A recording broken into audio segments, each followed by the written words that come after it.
Shalom.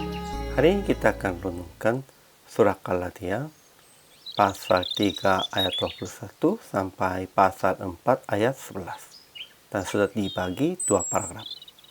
Paragraf yang pertama, pasal 3 ayat 21 sampai 29. Hukum Taurat adalah penuntun bagi kita sampai Kristus datang, supaya kita dibenarkan karena iman.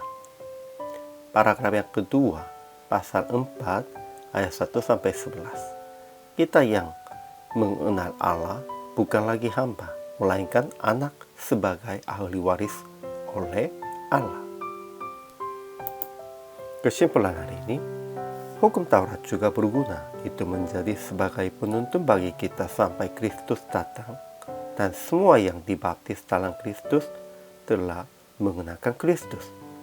Mereka orang Yahudi atau orang Yunani, hamba atau orang merdeka, laki-laki atau perempuan, semua adalah satu dalam Yesus Kristus. Pada zaman Roma, walaupun ahli waris belum akil baligi, sedikitpun ia tidak berbeda dengan seorang hamba. Selama kita belum akil balik, kita takluk juga kepada lolo dunia.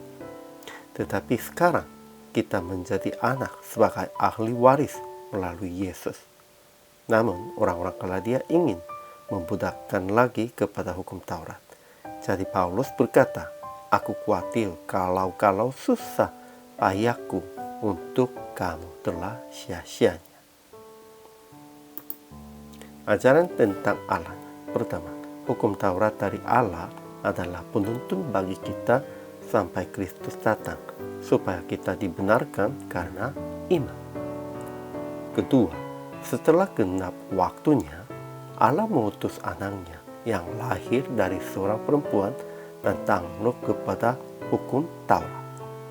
Ketiga, Allah telah menyuruh roh anaknya ke dalam hati kita yang berseru, ya apa, ya Bapanya. Apapun, sekalipun Tuhan sudah memberikan hukum Taurat sebagai penuntun bagi kita, namun setelah waktunya genap, Allah sudah mengutus anaknya, dan melalui percaya anak Yesus Kristus itu, kita juga menjadi anak Allahnya. Ajaran tentang manusianya. Pertama, sebelum iman itu datang, kita berada di bawah pengawalan hukum Taurat dan dikurung sampai iman itu telah dinyatakan. Tetapi iman itu telah datang, karena itu kita tidak berada lagi di bawah pengawasan penuntun, sebab kita semua adalah anak-anak Allah karena iman di dalam Yesus Kristus.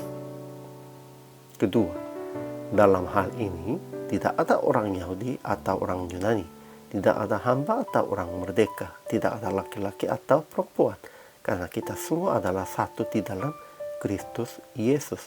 Kalau ada pembeda-bedaan, itu diskriminasinya kalau ada, itu berartinya mereka masih membudakkan di bawah hukum Tauratnya. Karena semuanya ini yang membeda-bedakan itu sudah dituliskan dalam hukum Tauratnya. Ketiga, selama kita belum akil balik, kita takluk juga kepada lolo dunia. Tetapi setelah anaknya datang, kita bukan lagi hamba, melainkan anak. Maka kita juga adalah ahli-ahli waris oleh Allah. Jangan lupa, kita semua orang percaya sudah menjadi anak Allah. Aplikasi hari ini. Pertama, ingat, hukum Taurat telah berfungsi sebagai penuntun bagi kita sampai Kristus datang. Tetapi sekarang itu tidak berfungsi lagi di atas kita, karena Yesus Kristus telah datang dan kita sudah menjadi anak Allah. Kedua, jangan usaha berbalik lagi kepada lolo dunia yang lemah dan miskin, dan mau mulai memperhambakan diri lagi kepadanya dengan berbuat sesuai dengan hukum Taurat. Janganlah demikian itu. Ketiga, jangan membeda-bedakan siapapun dengan jenis kelamin, berasal dari mana, kekayaan atau kemiskinan apapun. Sehingga PR praktik hari ini, jangan menjadi hamba di bawah hukum Taurat atau tradisi agamawi di dalam gerejanya. Dan bebaskan diri dan bebaskan jemaat-jemaat dari semua adat istiadat dan dari semua jenis diskriminasinya.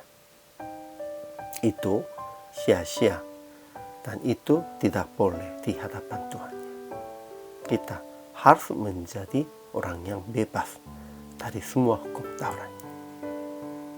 Hari ini juga, selama melayani, Tuhan Yesus memberkati.